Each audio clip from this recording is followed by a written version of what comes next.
تو لہٰذا جب اس چیز پہ وہ بزی ہوں گے اور ان کا مطلب اٹینشن اور سارا کا سارا فوکس ہوگا تو وہ ان اسمگلنگ کو اور اس انلیگل اسپیکٹرم کو کیسے دیکھیں گے. Point number 1. پوائنٹ نمبر 2 جناب والا انہوں نے بات کی کہ ٹیررزم جو ہے وہ تب ہوگا جب گورننس کے بارے میں انہوں نے بات کی اور بالخصوص کے پی کو انہوں نے اٹھایا. سندھ اور بلوچستان اور پنجاب جو ہے ان کی آنکھوں سے وہ اوجل ہو گیا. جہاں پہ آپ کچے کے ڈاکوؤں کی بات کرتے ہیں وہ ان کو نظر نہیں آیا. تو لہٰذا کے پی کے حوالے سے میں یہ بات کروں گا کہ فیصل امین خان گنڈاپور صاحب ممبر نیشنل اسمبلی جو ہیں انہوں نے کل زبردست ٹویٹ کی ہوئی ہے اور انہوں نے یہ بتایا کہ اس وقت جناب والا کے واحد صوبہ ہے جس نے آپ کے آئی ایم ایف کے ڈیل کو کرنے کے لیے انہوں نے پروونشل سرپلس دیا. پنجاب جو ہے وہ خسارے میں. آپ کا جناب والا اس وقت صحت کارڈ پہ 30.3 ارب روپے جو ہے وہ کے پی حکومت نے مطلب سپینڈ کیا ہے, خرچ کیا ہے, باوجود اس کے کہ مرکزی حکومت نے وفاقی حکومت نے کے پی کا تقریباً 1500 ارب روپے وہ ادائی نہیں کیا جو انہوں نے ادائی کرنی ہے. 1500 ارب روپیہ خواتین و حضرات خیبر پختونخوا کا وفاقی حکومت نے دینا ہے, اس نے ادائی نہیں کیا. اور یہ جو ہے یہ سب کا سب کے پی اپنے وسائل سے کر رہا ہے اور اس کے اوپر تیمور خان جھگڑا صاحب جو فائنانس منسٹر کے پی کے رہے ہیں یہ بھی اچھے طریقے سے بتائیں گے. اسی طرح ادویات دیتے رہے ہیں, گندم دیتے رہے ہیں, یہ سب کا سب جو ہے شودا پیکج جو ہے وہ دیتے رہے ہیں, یہ سب کا سب کے پی دیتا رہا ہے. مرکز نے کیا کیا کے پی کے لیے؟ یہ ایک چیز آ گئی. اچھا, اس کے بعد آپ آ جائیں خواتین و حضرات فیکٹ نمبر 3 ایگزیبٹ نمبر 2 کے حوالے سے کہ آپ اس پہ آ جائیں. اور یہ میں آج کی ڈان کی اخبار کے حوالے سے بات کر رہا ہوں, وہاں پہ یہ آرٹیکل آیا, میں اس سے یہ دیکھ رہا ہوں کہ یہاں پہ یہ میں ابھی کوٹ کر رہا ہوں اس اخبار کو. No one at the press briefing reminded the general that even after P T I's departure in 2022 the military kept advocating talks with TTP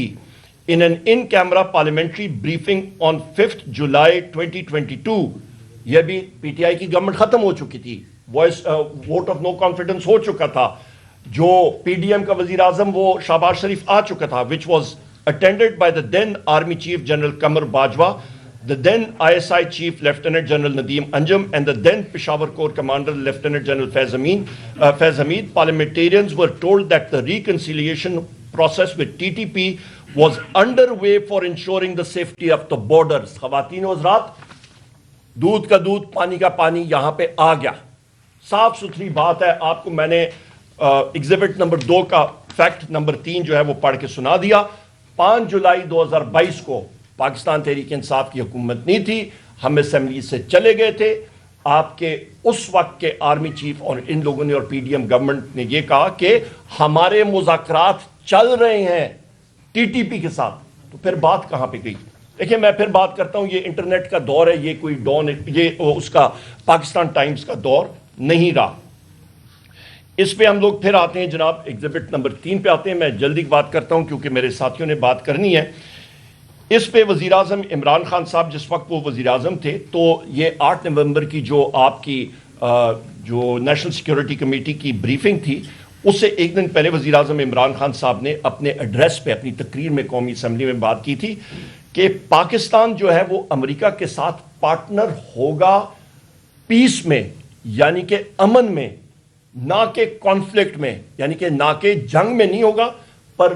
وہاں پہ پیس یا امن لانے میں پاکستان ضرور جو ہے وہ کام کرے گا. اور اس کے ساتھ ساتھ پاکستان انہوں نے یہ بھی یہاں پہ بات کی کہ یہ بریفنگ کے بعد یہ بات ہوئی ہے کہ Pakistan efforts pave the way for dialogue between Afghan factions and warring groups. اور یہ بھی بات کی گئی اس بریفنگ میں کہ Islamabad it was also noted that due to Islamabad efforts meaningful talks have begun between the U S and the Taliban, کہ پاکستان کی ایفرٹس کی وجہ سے طالبان اور امریکہ کے درمیان یہ ٹاکس شروع ہو چکی ہیں. اور اس وقت یہ بھی کہا گیا خواتین و حضرات کہ Pakistan territory is not being used in the ongoing conflict in Afghanistan and we hope that Afghanistan land is not used against Pakistan, the DG ISI had said during the session. اس وقت فیض حمید صاحب تھے D G I S I اور انہوں نے یہ کہا کہ پاکستان کی سرزمین جو ہے وہ افغانستان کے خلاف نہیں استعمال ہو رہی اور نہ ہی اور ہم لوگ یہی توقع کرتے ہیں کہ افغانستان کی زمین جو ہے وہ پاکستان کے خلاف نہیں استعمال ہوگی. اس وقت امن تھا خواتین و حضرات. وجہ کہ انٹیلیجنس ایجنسیز اپنا وہ کام کر رہی تھیں جس کے لیے انٹیلیجنس ایجنسیز بنی ہیں, نہ کہ وہ لگی ہوئی تھی میڈیا کے خلاف, میڈیا کے آپ کے اینکرز کے خلاف, رپورٹرز کے خلاف, میڈیا ہاؤسز کے مالکان کے خلاف, اور آپ کے سیاسی جو ہم لوگ پی ٹی آئی کے لوگ ہیں یا سیاسی مخالفین کے خلاف. تو یہ وہ چیزیں تھیں جو آپ کے سامنے تھیں. اس وقت پاکستان جو ہے وہ ترقی کر رہا تھا, اور یہاں پہ میں یہ کہتا چلوں خواتین و حضرات کہ یہ حقائق جو ہیں, فیکٹس آر سیکرڈ, یہ حقائق آپ کے سامنے میں نے رکھ دی ہیں. اور اس کے ساتھ ساتھ میں یہ بھی کہتا چلوں خواتین و حضرات کہ ہم لوگ 9 مئی کے حوالے سے بھی بات کرتے ہیں. 9 مئی اور 26 مئی کے حوالے سے مختصراً میں بات کروں گا کہ 9 مئی اور 26 مئی کا ہماری 26 نومبر اور 9 مئی کے حوالے سے, میں معذرت چاہتا ہوں, 26 نومبر اور 9 مئی کے حوالے سے کہ ہماری مذاکراتی ٹیم کا ایک یہ ڈیمانڈ بھی ہے, اولین ڈیمانڈز میں ہے کہ ان کے اوپر آپ کے کمیشنز بیٹھیں, انڈیپینڈنٹ جوڈیشل کمیشنز ہو کہ دودھ کا دودھ پانی کا پانی ہونا چاہیے.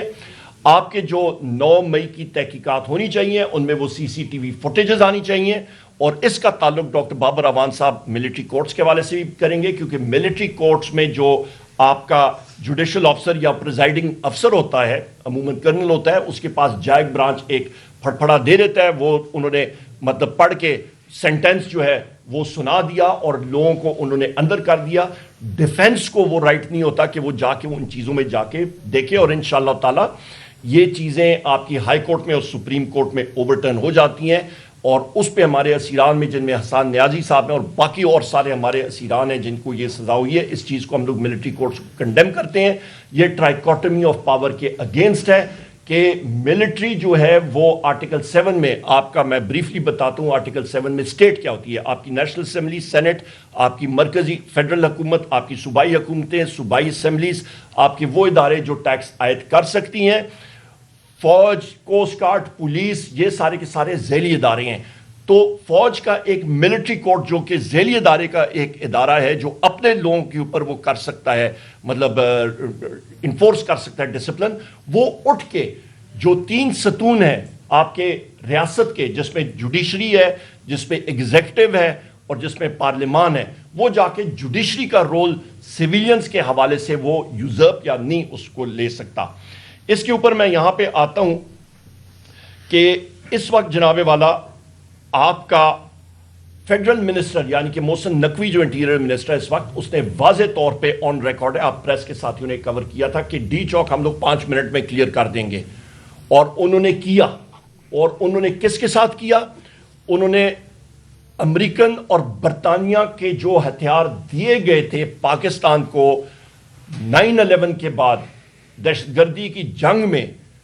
ان رائفلز کو جس پہ آپ کی M60 light machine gun 7.62 into 51 millimetre جو rate of fire 850 bullets per minute ہے, ود نائٹ سائٹس آپ کی Remington 700 7.62 into 51 millimetre, sniper rifle with night sights آپ کی آرکٹک 7.62 into 51 ملی میٹر,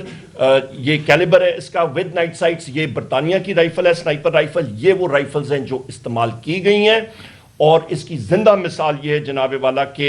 جس وقت تیمور خان اور میں خود ہم لوگ گئے تھے محمد ادریس صاحب شہید کی فاتحہ خوانی کے لیے, تو وہاں پہ ان کے اہل خانہ نے بتایا کہ اسٹیٹ لائف بلڈنگ جو ہے اس کے اوپر سے فائر آئے تھے, 3-4 لوگ ہمارے وہاں پہ گرے تھے. محمد ادریس صاحب گئے, ان کو ریٹریو کرنے کے لیے گئے, اور ان کو پھر ہپ میں گولی لگی, اور وہ گولی, یہ گولیاں میں یہ بھی بتا دوں کہ یہ 7.62 into 51 ملی میٹر کی گولی, اس کی سپیڈ تقریباً جناب والا آپ کی ہوتی ہے, آپ کی 1 کلومیٹر سے زیادہ اس کی رینج ہوتی ہے, اور یہ تقریباً 2400 فیٹ پر سیکنڈ اس کی سپیڈ ہوتی ہے, اور اس گولی کو چلایا گیا تھا تقریباً 150 گز پہ. تو جو رینج 1000 میٹر کی ہے وہ آپ 150 میٹر پہ چلائیں تو اس کی امپیکٹ اور طاقت کیا ہوتی ہے. اس کا پھر ایفیکٹ کیا ہوا کہ محمد ادریس صاحب کو جو ہپ میں گولی لگی تھی اس نے اس کا بلیڈر, اس کا انٹسٹائن پرفوریٹ کر دیا تھا, ان کو ڈیمیج ہوا تھا, وہ سرجری ان کی ہوئی, پر وہ ان سرجری کی زخموں کی تاب نہ لا سکے اور وہ شہید ہوئے. اسی طرح میرے اپنے حلقے میں ایک ہمارا ساتھی عمران عباسی صاحب، ان کو کندھے میں رائٹ سائڈ پہ گولی لگی تھی اور نیچے پیٹ سے نکلی تھی. آپ خود لگائیں اس گولی کی طاقت کتنی تھی. تو یہ وہ چیزیں ہیں جو آپ کے سامنے ہم لوگ فیکٹس کے ساتھ بتا رہے ہیں. 13 شہداء ہمارے ہیں، ہزاروں لوگ جو ہیں وہ زخمی ہوئے ہیں. وہ زخمی جو ہیں وہ کہیں پہ سامنے نہیں آئے کیونکہ ایف آئی آرز لانچ ہوتی ہیں تو وہ آتے ہیں اور یہ بات کرتے ہیں کہ جی امریکہ میں کورٹس نے کانگریس پہ جن لوگوں نے حملہ دعویٰ بولا تھا تو ان کو ٹرائی کیا تھا، وہ ملٹری کورٹس نہیں تھے، وہ ان کی سویلین کورٹس نے کیا تھا. یہاں پہ جناب والا یہ میری چند آپ کے سامنے گزارشات تھیں جو ہم نے رکھنی تھی. آخر میں پرسوں وزیر اعظم عمران خان صاحب سے اسد کیسر صاحب بھی تھے، میں بھی تھا، الحمدللہ ہائی اسپرٹس میں تھے اور انہوں نے ہمیشہ کہا ہے کہ پاکستان کی خاطر میرے اوپر جو بھی ہوا میں ان لوگوں کو معاف کرتا ہوں. یہ بہت بڑی بات ہے اور پیس کے لیے، اس امن کے لیے، اس پروسیس کو آگے لے جانے کے لیے انہوں نے نیگوسیشنز کمیٹی کا خود انہوں نے تشکیل دیا اور انشاءاللہ تعالیٰ اس نظریے کے ساتھ ہم لوگ اس پروسیس کو آگے بڑھائیں گے.